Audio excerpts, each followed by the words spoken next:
नमस्कार दोस्तों, मैं हूं सोनी शर्मा और आप देख रहे हैं खबर समय। और मैं हाजिर हूं आज की राजनीतिक परिचर्चा को लेकर।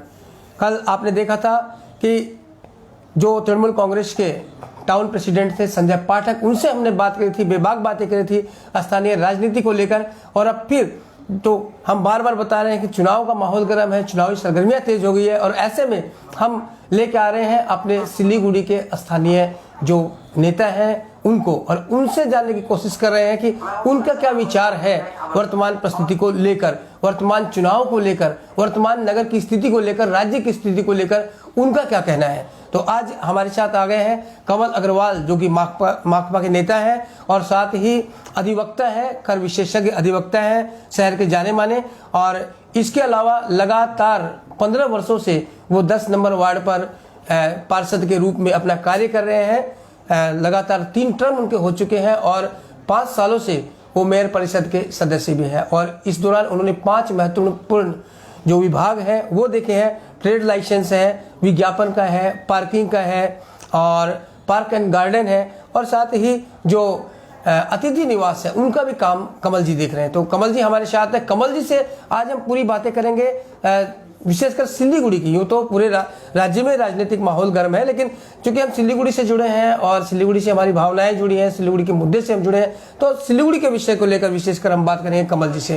तो कमल जी, स्वागत है खबर समय में आपका। सबसे पहले तो धन्यवाद।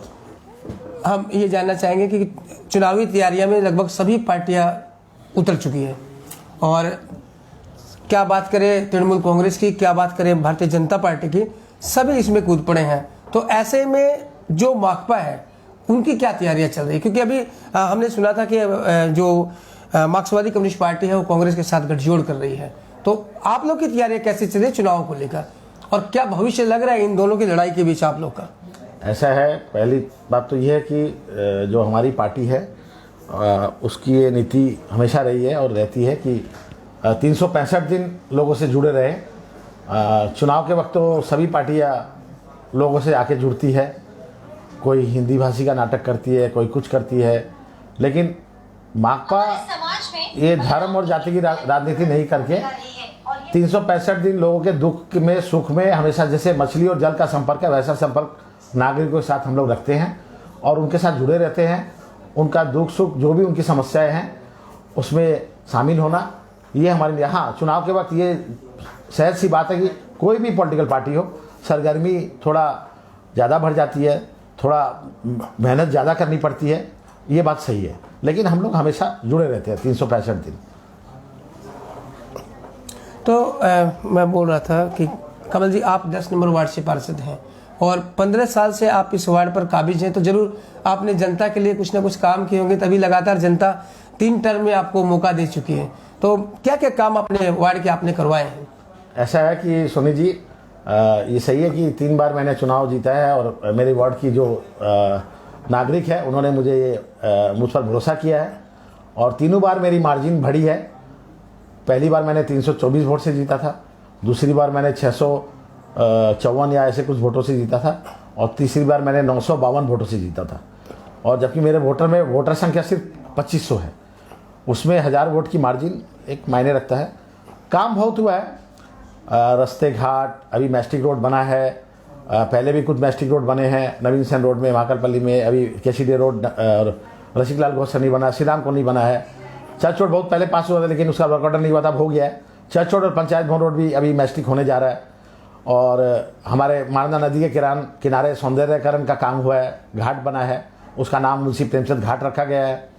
और वहाँ पर अभी लाइट की उद्घाटन हुई है 2-3 दिन पहले अशोकदा के एमएलए लाइट से। और कुछ सुरेशन पार्क में हमने एक टॉयलेट बनवाया, 10 लाख रुपया खर्चा करे, बहुत बढ़िया। काफ़ी लोग मॉर्निंग वॉक में जाते हैं, बुजुर्ग लोग हैं, उन लोग ने रिक्वेस्ट किया था, वो हमने बना दिया है। और कुछ टाइल्स लगा के भी रोड बना रहे हैं। लाइट काफ़ी है, बहुत ज़्यादा लाइट है, काफ़ी उजाला है। नवीन सेन रोड देखिए आप, कोई भी रोड में देखिए, लाइट की कहीं कोई कमी नहीं है। और दूसरी बात ये, साफ़ सफाई भी होती है, लेकिन लोग कुछ टाइम घर से भी, दुकान से भी, एक समय के बाद कचरा आ जाता है रोड पे, तो वो दूसरे दिन ही उठता है। तो उसमें नागरिक लोग का भी हमको समर्थन चाहिए। और जो डंपिंग ग्राउंड में हम लोगों ने अभी कुछ दिन पहले एक सेमिनार किया था, हम लोग टोटली इसको जीरो वेस्ट करने जा रहे हैं डंपिंग ग्राउंड को। एकदम पूरा कचरा वहाँ का साफ कर देंगे बायो माइनिंग के तरीके से, और कमल जी, जो कचरा डेली जाता है वही सिर्फ जाएगा, उतनी जगह रखेंगे, उसको भी डेली हम लोग रिसाइकलिंग कर देंगे। कमल जी, आपके पास अभी आप MIC भी हैं, मेयर परिषद के सदस्य, और आपके पास में कई महत्वपूर्ण विभाग हैं, और इसमें ट्रेड लाइसेंस विभाग ऐसा है जिसका सीधे व्यापारियों से जुड़ाव होता है, और आपका इलाका का भी बहुत सा क्षेत्र है जो व्यवसायिक क्षेत्र से जुड़ा, और सिलीगुड़ी नो डाउट एक उभरता हुआ व्यवसायिक केंद्र है। तो इसे लेकर आप क्या कहेंगे कि बहुत से लोगों का आरोप है कि ट्रेड लाइसेंस को लेकर बहुत ज़्यादा ही खींचतान रहती है, बहुत ज़्यादा तकलीफों का सामना लोगों को करना पड़ता है, यहाँ से कि रेवेन्यू में भी ऐसा है। मैं आपकी बात से पूरी तरह इनकार नहीं करूँगा कि कुछ समस्या नहीं है। समस्या तो रहती है ज़िंदगी में, हर चीज़ में, हर जगह, और हर सरकारी ऑफिस में कुछ समस्या रहती है, ये सही है, और नीचे तबके में ज़्यादा समस्या होती है। लेकिन मैंने मेरी तरफ से पूरी कोशिश करी है कि हमारे जो व्यापारी भाई है सिलीगुड़ी शहर के, और ये बहुत लोग बोल भी देंगे, शायद कमेंट सेक्शन में भी आ जाएगा, कि मैंने हर आदमी को जो भी मेरे पास पहुंचा है, चाहे मैं उसको, चाहे वो गरीब हो, चाहे मध्यवर्गीय हो, चाहे अमीर हो, चाहे वो किसी भी जाति भाषा धर्म का इंसान हो, मैंने उनकी समस्या समाधान करने का अपनी तरफ से भरपूर प्रयास किया है। मैंने काफ़ी सहूलियत आसानी करने की कोशिश करी है। अभी कुछ दिन पहले हमने एक नया नियम किया है, जो किराएदार है, बहुत सालों से एक शिकायत थी, मकान मालिक हमको टैक्स की रसीद नहीं दे रहा है, मकान मालिक हमको घुमा, मकान मालिक से झमेला चल रहा है, हम कहाँ से टैक्स की रसीद लाएंगे। हमने एक डिक्लेरेशन फॉर्म छपवा दिया है, आप भाड़ा का रसीद दीजिए, आप अगर किराएदार है रिन्यूअल में, और वो फॉर्म दीजिए, आपको टैक्स की रसीद देने की ज़रूरत नहीं है। नया बाज़ार में जो गोडाउन्स हैं, मैं आज ऑन कैमरा बोल रहा हूँ, अभी जो नया कानून राज्य सरकार ने बनाया है फॉर फूड आइटम्स गोडाउन, साफ लिखा हुआ है आपको फायर लाइसेंस देना पड़ेगा। लेकिन मैं अभी भी, क्योंकि मैं नया बाज़ार की मर्चेंट एसोसिएशन से व्यापारियों से बात किए बगैर एक रातों रात बहुत तकलीफ हो जाएगी, हम लोग इसको धीरे धीरे उनसे बात करके, उनसे एक आम सहमियत बना के फायर लाइसेंस हम लोग धीरे धीरे ज़रूर उनको लेना पड़ेगा, क्योंकि एक गोडाउन में अगर कुछ घटना घट जाती है तो वो बहुत खतरनाक होती है। लेकिन अभी तक हम लोग चला रहे हैं। मैंने काफ़ी लिबरल, मैं बोलना नहीं चाहिए, कैमरे के सामने बोल रहा हूँ, मैंने सरकारी अधिकारिक से लेके, मैं 2 बार कलकत्ता नगर निगम के ट्रेड लाइसेंस डिपार्टमेंट जाके आया उसके लिए, सरकारी अधिकारिक से लेके अभी एक नया सिस्टम गवर्नमेंट ने कानून बनाया प्रोविजनल लाइसेंस का, फर्स्ट ईयर टेम्प्रेरी लाइसेंस दे दो, अगर उसका कुछ कागज में कमी है तो भी। ईज ऑफ बिजनेस बोलते हैं इसको, गवर्नमेंट ने लिखा है, ये TMC गवर्नमेंट ने बनाया, ईज ऑफ बिजनेस, व्यापार की सुविधा के लिए। अगले साल या तो वो कैंसिल होगा और वो सारा पेपर देता है तो वो रिन्यू होगा। मैंने लड़ाई करके फॉर्म के पीछे भी लिखा हुआ है प्रोविजनल लाइसेंस देने के लिए मैं बाध्य हूँ, तो मैं ये कर रहा हूँ। अच्छा कमल जी, मैं एक और है, आपके विभाग में है पार्किंग, और पार्किंग का संबंध जुड़ा हुआ है ट्रैफिक को लेकर, और आप जानते भी होंगे, और ये बात सच भी है कि आज की तारीख में सिलीगुड़ी में ट्रैफिक जो है, ट्रैफिक जाम की समस्या, वो सबसे बड़ी समस्या है। तो कहाँ ये एक दूसरे के पूरक है, और क्या इसमें आप सुधार ला रहे हैं कि पार्किंग का सुधार हो तो ये जाम की समस्या कम हो, क्योंकि अधिकतर उन्हीं स्थानों पर जाम की समस्या देखी जा रही है जहां पार्किंग की समस्या है। देखिए, सबसे पहली बात तो यह, सिलीगुड़ी में जनसंख्या बहुत बढ़ रही है बाहर से, चूँकि एक ऐसी जगह है जहाँ नेपाल, सिक्किम, भूटान बॉर्डर, काफ़ी दूसरी जगह से लोग अपने कर्म के लिए डेली भी सिलीगुड़ी आते हैं। कुछ लोग आकर सिलीगुड़ी में बस भी जा रहे हैं। शहर, जब एक समय अशोकदा ने उत्तरायण बनाया था, कावाखाली भी बनने की बात थी, हम लोग और नगरायन को हम लोग को फैलाना पड़ेगा। सिलीगुड़ी में जो रोड है बहुत कम है, ट्रैफिक की समझा 300% ग्रोथ है पर ईयर, तो ये रोड में ट्रैफिक जितना है हमारा बहुत ज़्यादा पड़ जा रहा है। जब तक हम रिंग रोड, ईस्टर्न बाईपास भी हमारे समय अशोकदा नहीं बनवाया था, जो भी ये 4-5 महानंदा ब्रिज भी हमारे समय ही बना था, सब कुछ हुआ। लेकिन आज भी विधान मार्केट, हिलकार रोड और ये जो शिवक रोड, ये शिवक रोड में घास काटने का जनमत संग्रह करके एक टाइम में अशोकदा नहीं करवाया था, आज तब हम लोग चल पा रहे। नहीं तो आज अगर वो घास वास नहीं कट के रोड चौड़ा नहीं होता तो आज शिवक रोड में हम लोग चल भी नहीं पाते। लेकिन अभी और भी इसमें समाधान की ज़रूरत है, और भी इसमें पूरा एक प्लान बना के कहाँ कहाँ पार्किंग बनाई जाए। एक नगर निगम के पास इतना फंड नहीं होता है कि वो एक पार्किंग बहुतल बना दे, लेकिन बनाना चाहिए कैसे भी जगह। नगर निगम खुद ना बना पाए तो सारा लेके। कमल जी, अक्सर ये सवाल उठाते रहते हैं, सुना जाता है आप लोग की तरफ से ही, विशेषकर मेयर साहब की तरफ से, कि राज्य सरकार सहयोग नहीं कर रही है, केंद्र सरकार सहयोग नहीं कर रही है। इसमें कितनी सच्चाई आपको लगती है, आप क्या कहेंगे? देखिए, ये बात सही है कि 3-3.5 साल तक हम लोगों को राज्य सरकार से, जो सिलीगुड़ी शहर का जो भौगोलिक अवस्थान है, जो कलकत्ता के बाद द्वितीय नगरी है, उस हिसाब से जो पैसा फंड हम लोग को मिलना चाहिए था वो नहीं मिला, लेकिन उसके बाद मिला है कुछ, ये बात भी सच है। और मिला है तो आपको बताएं, अभी हम लोगों ने चुल्ली का भी उद्घाटन किया है, काफ़ी पार्क का उद्घाटन हुआ है, काफ़ी मैस्टिक रोड अब सिलीगुड़ी नगर निगम बना रही है, करीबन 100 करोड़ रुपए का तो मैस्टिक रोड सिलीगुड़ी नगर निगम बना रही है, रास्ते घाट। अभी तो पैसा आया, हम लोग काम कर रहे हैं। नहीं था तब हम लोग अपनी आय बढ़ाकर, कुछ एमपी लोग से पैसा लेकर, हमने भागा नहीं, छोड़ के भागे नहीं हम लोग, और ना काम बंद किया। म्यूटेशन में हम लोग आय बढ़ाई, ट्रेड लाइसेंस में आय बढ़ाई, बिल्डिंग प्लान में आय बढ़ाई, कर का बोझा भी नहीं चापा, लेकिन सिलीगुड़ी शहर को हमने मरने नहीं दिया। हमने कोशिश, और अब तो बहुत द्रुत गति से काम हो रहा है। तृतीय चुल्ली का भी उद्घाटन हुआ है, डंपिंग ग्राउंड को भी बता रहा हूँ, जीरो वेस्ट करने जा रहे हैं, काफ़ी रास्ते सड़क बन रहे हैं, तो ये काम हो रहा है। कमल जी, आपने काफ़ी काम गिना है कि आप नगर निगम ने काफ़ी काम किए। हालांकि इस बात का तो पता जनता, देखिए जो जवाब देती है जनता देती है, वो अच्छी तरह सब जानती है। लेकिन ये हम जरूर जानना चाहेंगे कि विधानसभा चुनाव अभी आगे आ गए, हालांकि होने चाहिए थे जो लोकल चुनाव है, पालिका चुनाव, वो पहले होने चाहिए थे, नगर निगम के चुनाव, लेकिन अभी स्थिति बदल गई है। लेकिन हम आएंगे विधानसभा पे भी, लेकिन बीच में एक क्वेश्चन आपसे पूछ रहा हूँ कि इस परिस्थिति में आज अगर चुनाव होते तो माकपा क्या इस बोर्ड पर कब्जा कर पाती सिलीगुड़ी नगर निगम पर? हाँ, 100%। और इसका कारण मैं आपको बता देता हूँ। देखिए, मैं किसी पार्टी का नाम लेके कुछ नहीं बोलना मेरा उचित नहीं होगा। किसी भी और पार्टी के का क्या नतीजा होगा, क्या प्रार्थी देंगे, किसको देंगे, वो उनका अपना मैटर है। लेकिन हमारी माकपा में मैं 20 ऐसे नाम गिना सकता हूँ अभी उंगली पर, जो काफ़ी साल से काउंसिलर है। और नगर निगम चुनाव में जो जनता है वो ये देखती है कि पहले चेहरा देखती है, उसके बाद प्रतीक देखती है, सिंबल देखती है कि अगर मेरे काउंसिलर से कोई शिकायत नहीं है, मेरा सारा काम हो रहा है, तो मैं मेरा काउंसिलर बदली नहीं करूँगा। और हमारे 20 ऐसे, करीबन मेरी उंगली के सामने मैं नाम गिना सकता हूँ, मैं नहीं गिनाऊँगा, 20 लोग ऐसे हैं जो इसके काबिल हैं, करीबन जो इस चीज़ के काबिल है। 20, 22, 25 जो भी है, ये नाम आप क्या नाम गिनाऊँ, दिलीप सिंह, नूरुल इस्लाम, मुकुल सेन गुप्ता, जॉय चक्रवर्ती, ये शंकर घोष, राम भजन महतो, स्निग्धा हाजरा, कमल अग्रवाल, आप रिंकी, मौसमी हाजरा, गुलाब दी, और भी बहुत सारे। यानी आप आश्वस्त है कि ये नाम तो जीतेंगे ही जीतेंगे? हाँ, एकदम 20-25 ऐसे नाम है जो जीतेंगे ही जीतेंगे। और चेहरा चाहिए सबसे पहले आपको। सब नगर निगम चुनाव में मैं बता रहा हूँ, देखिए विधानसभा चुनाव में कुछ सिंबल का बात रहता है, एक पार्टी का समर्थन किसका किस तरफ झुका हुआ है। लोकसभा में भी रहता है। लोकसभा, हालांकि हमारे दार्जिलिंग में पहाड़ जिस तरफ झुकता है वो जीत जाता है, यही होते आ रहा है। बाहर से आदमी दे देते हैं, वो जीत जाता है, 5 साल फिर दिखाई नहीं देता है, यही हो रहा है कंटिन्यू 15-20 साल से।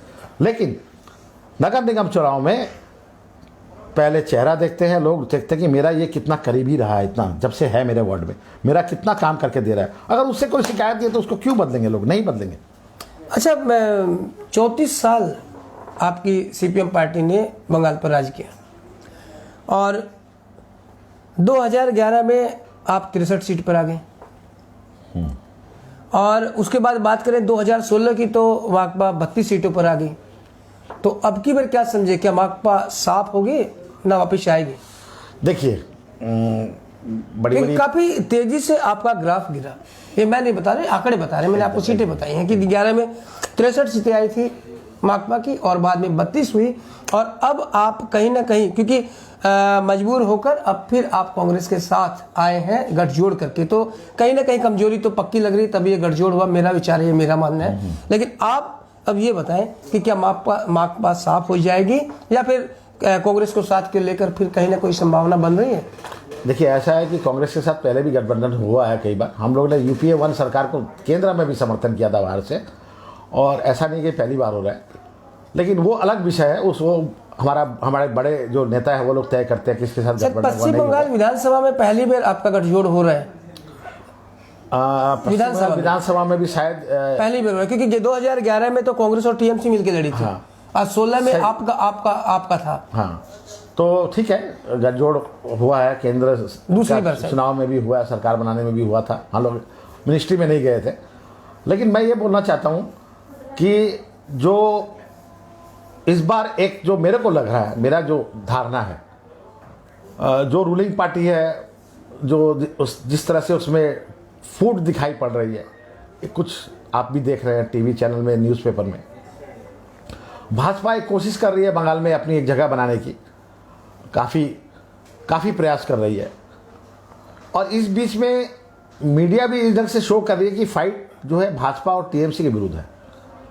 और इस बीच में हमारे वोटर है वो तो है ही, जो माकपा के तो वोटर। बिल्कुल अभी तो कमल जी यही देखा जा रहा है कि दो पार्टी सक्रिय है। आपकी पार्टी की सक्रियता भी तो सक्रिय है। हम लोग भीतर अपना काम कर रहे हैं, जनता से मिल रहे हैं, बात कर रहे हैं। अरे आप जमीनी स्तर पर काम करें। उग्र सीपीएम जो पब्लिक चाहती है, देखना चाहती है, वो उग्र सीपीएम अभी हम लोग नहीं है। उग्र वाम फ्रंट, उग्र लेफ्ट वो नहीं है, मैं मानता हूं।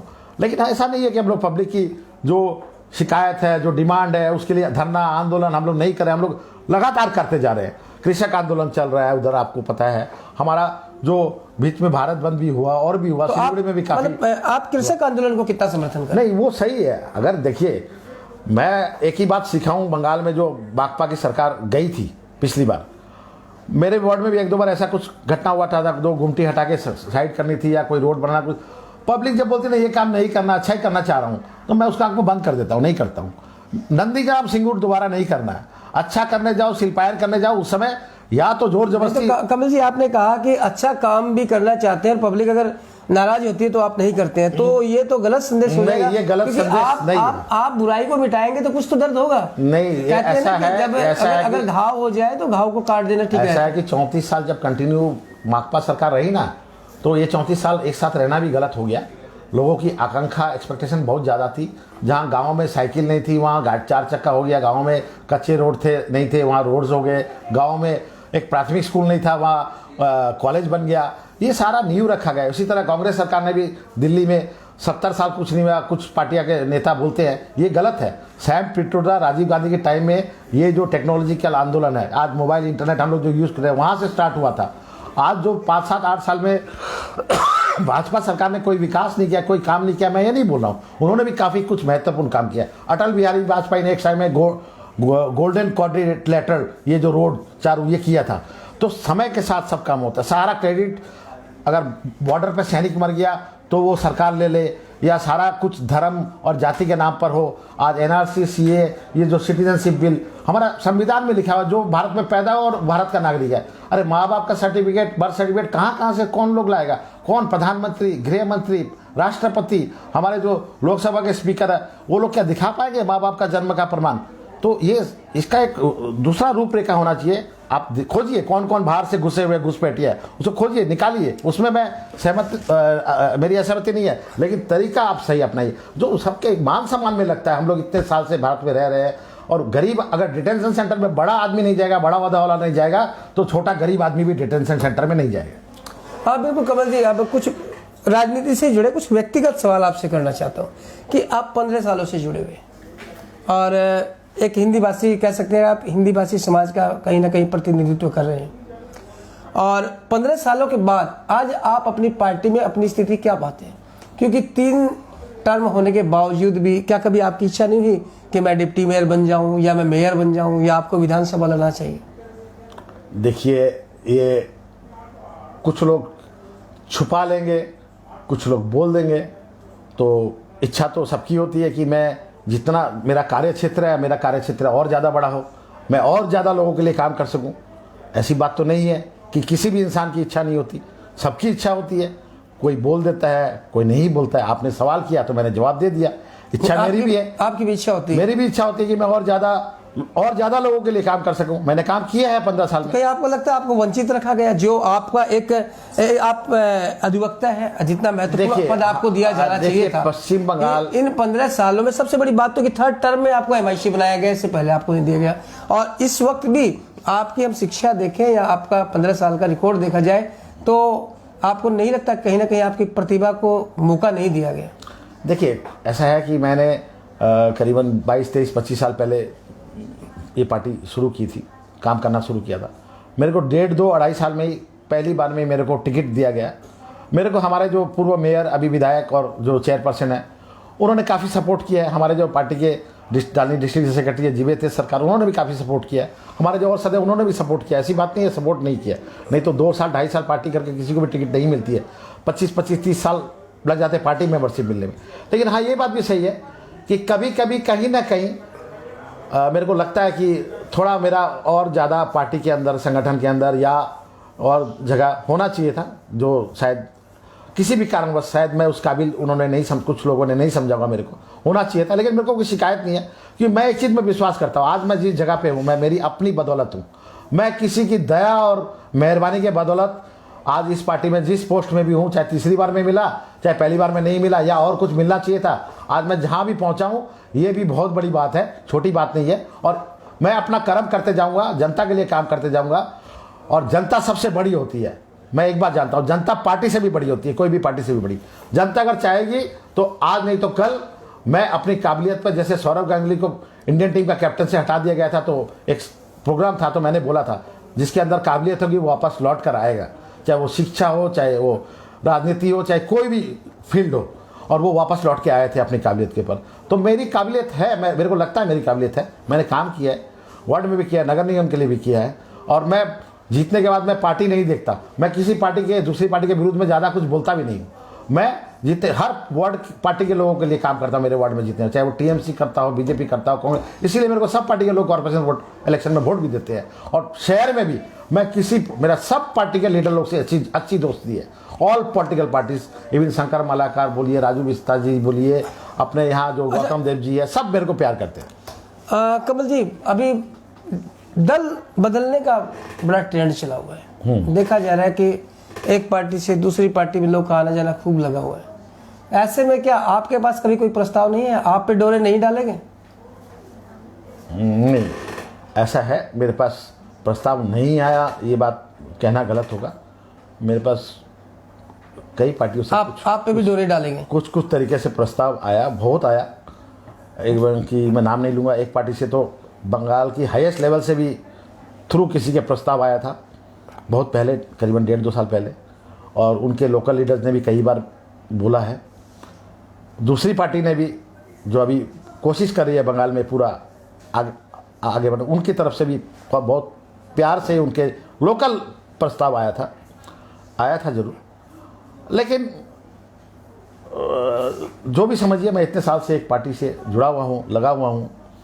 और एक बात आपको बता दूँ इसी बीच में, मेरा ये मानना है, चाहे कांग्रेस सीपीएम की जो जोट है इस विधानसभा चुनाव में, कॉर्पोरेशन में का तो मैंने बोल दिया, फिर से हमारा वोट बनेगा।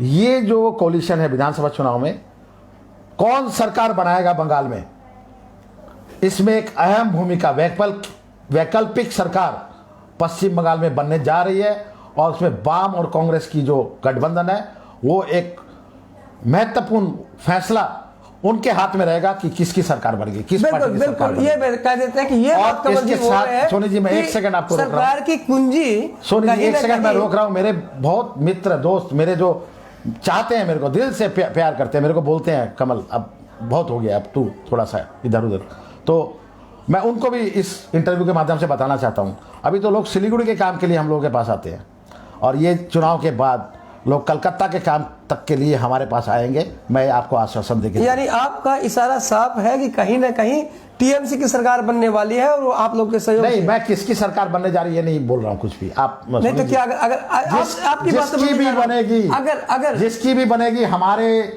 समर्थन के बगैर नहीं बनेगी। नहीं तो आपसे ये क्या ऐसी स्थिति भी आ सकती है कि माकपा और कांग्रेस बीजेपी को समर्थन दे? ये तो चुनाव होने के बाद पता चलेगा किसको समर्थन कौन देगा, किसके साथ किसकी सरकार बनेगी। हम लोग इस बार तो हो सकता है, मेरा यह सुझाव है, सोनी जी एक सेकंड, मेरा यह सुझाव है कि यूपीए 1 को हमने समर्थन किया था बाहर से, बहुत बड़ी ऐतिहासिक भूल थी। ज्योति बसु को प्रधानमंत्री नहीं बनने दिया, मैं आज छोटा लीडर होकर, चाहे सीपीएम के बड़े नेता मेरे पर नाराज हो जाए, ऐतिहासिक भूल थी।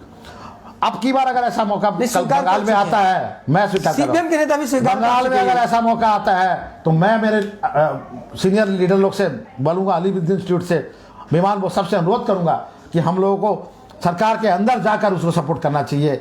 मंत्रिमंडल में जाकर उसको सपोर्ट करना चाहिए। बाहर से समर्थन बहुत हो चुका, हम लोगों का विकास के लिए काम करना चाहिए। अगर हम लोग मंत्रिमंडल में नहीं जाएंगे तो हम लोग बंगाल की जनता के लिए फिर से वाम फ्रंट के उठने का रास्ता, यानी हम समर्थन देंगे तो कीमत लेंगे, आगे बढ़ने का रास्ता साफ हो जाएगा। समर्थन देंगे तो कीमत लेंगे, कीमत की बात नहीं, वो तो बोलेंगे कि आप या तो अंदर से करिए या बाहर से कीजिए, वो तो नेचुरल बात है, वो तो यही ऑफर आता है। तो मैं चाहता हूँ वामफ्रंट का फिर से रास्ता बने आगे बढ़ने का। अच्छा, कितनी सीटें ले आएंगे आप? ये गठबंधन, आपका जो गठबंधन है, कितनी सीटें ले आएगा आपके विचार से? अभी देखिए, इसमें एक और बात बोलता हूँ, बहुत लोगों को नींद नहीं आ रही अभी कई दिनों से, वो मीडिया ऐसा दिखा रहा है बीजेपी टीएमसी।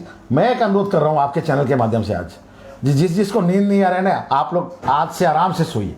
आप मन बना लीजिए कि लेफ्ट कोalition को वोट देना है। और बंगाल में वो पहले वाले दिन ये जो अशांति चल रही है, चीप पॉलिटिक्स चल रही है, हल्की बातें चल रही है, झगड़ा चल रहा है, मारकाट चल रही है, ये सब बंद हो। आप पुराना समय लेके आइए, जो चुनाव हर साल होता था कॉलेज संगठन का, कॉलेज में सरकारी लोग नहीं होते थे कॉलेज की मैनेजिंग कमेटी में, वो पुराना समय था जब टेट के एग्जाम हर साल होते थे। ये शिक्षा के जो मतलब पैसा लेके घूस दे दे के जो नौकरियां दी जा रही है, पैसा लेके भी नौकरी नहीं मिल रही है, ये सारा बंद हो। नगर निगम चुनाव भी समय पर नहीं हुए, इसे लेकर क्या कहेंगे आप? इससे नहीं, नगर निगम चुनाव समय पर नहीं है, इसीलिए तो ये बोर्ड ऑफ एडमिनिस्ट्रेटर बैठाया गया है। हम लोग तो डिमांड कर रहे हैं अभी भी, हम लोग को कोई कुर्सी में रहने का लालच नहीं है। आप जितना जल्दी हो नगर निगम चुनाव करिए। हम लोग डेली डेपुटेशन दे के आए हैं, हम लोग बोल रहे हैं आप चुनाव कराइए। हम लोग तो चाहते हैं जल्द से जल्द चुनाव हो। नगर कमल जी, आप इस सवाल का जवाब नहीं दे पाएंगे, कितनी सीटें आप स्वीकार करते हैं कि आपके गठबंधन की आ जाएगी? ये देखिए, ये जनता तय करेगी कितनी सीटें, लेकिन ये मैं बोल सकता हूं कि करीबन 3 फिगर का आंकड़ा के आसपास हमारी सीटें आएगी। यानी आप कहना चाहते हैं कि 100 के लगभग तो आई नहीं है फिगर। ये इस बार बहुत लोग चुप रहे, बैठे हैं चुपचाप देख रहे हैं सारा तमाशा। ये दल बदल और ये गाली गलौच, ये मारपीट मारकाट सब कुछ देख रहे हैं। उनको याद आ रहा है वो पुराना समय जब शांति थी, कम से कम शांति थी, ऐसा माहौल वातावरण नहीं था बंगाल में। आने वाला दिन में क्या होगा और किसकी सरकार अगर आ जाती है कोई और किस तरह का माहौल होगा, क्या होगा, कितना खून खराबा होगा, ये पब्लिक थोड़ा थोड़ा समझ रही है। ऐसी बात नहीं है, जैसा एक पार्टी घुस रही थी वह बना, उनका भी अभी थोड़ा रुक गया है। और जो टीएमसी का भी नाम ही ले रहा हूँ, उनका भी जो चल रहा था, जो पार्टी में जिस ढंग से फूट हो रही है, ये जो जिस ढंग से अब कितना और टूट फूट होगा ये देखा जाएगा। तो बहुत लोग विचार कर रहे हैं कि क्या वो ठीक नहीं था वो समय, वही तो शायद अच्छा था, ऐसा सोचते। हाँ, हम लोग इंडस्ट्री सिर्फ फैक्ट्री नहीं लगा पाए थे, लगाने गए थे, नंदी सिंहग्राम हुआ, अच्छा काम करने गए थे, नहीं कर पाए, हमारी सरकार गिर गई। अगर हम लोग उस समय बलपूर्वक वो फैक्ट्री लगा देते तो आज शायद हमारी सरकार नहीं जाती। हम लोग पहाड़ में अगर उस समय एक कड़ा डिसीजन ले लेते पहाड़ आंदोलन में, तो शायद आज हमारी सरकार नहीं जाती। बिल्कुल कमल जी, टाइम की भी पाबंदी है, लेकिन जल्दी कुछ क्वेश्चन पूछ लें आपसे। कोविड, अभी आपने देखा कोविड-19 बहुत बड़ा पैनिक था पूरे भारतवर्ष के लिए, और हम लोग सिलीगुड़ी वासी भी उसकी जद में थे। और इस दौरान नगर निगम के द्वारा और आपके द्वारा क्या काम किए गए? देखिए, जनता से आप जुड़े हो। नगर निगम ने काफ़ी काम किया। उनके हर वार्ड के कोऑर्डिनेटर काउंसिलर जो थे उस समय, चाहे किसी भी पार्टी के हो, सब ने काफ़ी काम किया। नगर निगम ने भी बहुत मदद करी। हमने भी हमारे वार्ड में करीबन ड्राई और कुक्ड फूड करीबन 5 से 7 लाख रुपए का खाना बांटा होगा। कुछ संस्थाएं थी, उन्होंने भी हेल्प करी।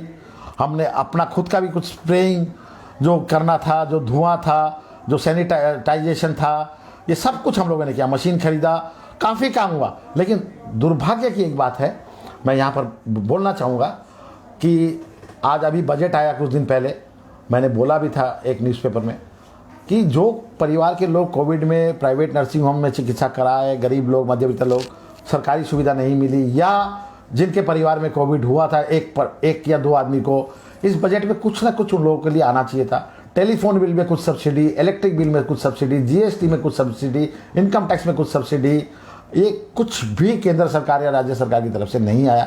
ये बहुत दुखद बात है। इतनी बड़ी त्रासदी से अब व्यापारी क्या देते ही जाएगा? अरे व्यापार में जब नुकसान, इतने लोगों को तनख्वाह देनी पड़ी है कम बेसी, एक फैक्ट्री मालिक को, इंडस्ट्री मालिक को, श्रमिक को, किसी को, हाँ तनख्वाह मिलनी चाहिए। मैं बोल रहा हूँ किसान 1 साल तक काम नहीं हुआ इतना किसान लोग का, ऊपर से आंदोलन अभी चल रहा है। और ये जो फैक्ट्री मालिक है या श्रमिक है या जो भी है, सबके लिए कुछ ना कुछ, मध्यम वर्ग के लिए, गरीब लोगों के लिए कुछ ना कुछ खाद्य में या खाद के अंदर कहीं ना कहीं कुछ ना कुछ एक पूरा पैकेज आना चाहिए था राज्य सरकार की तरफ से और सेंट्रल में, जो कि नहीं आया। ये होना चाहिए था, इसके ऊपर एक सोच विचार होना चाहिए था। और मैं तो बोलूँगा एक सवाल आपने नहीं किया, लेकिन मैं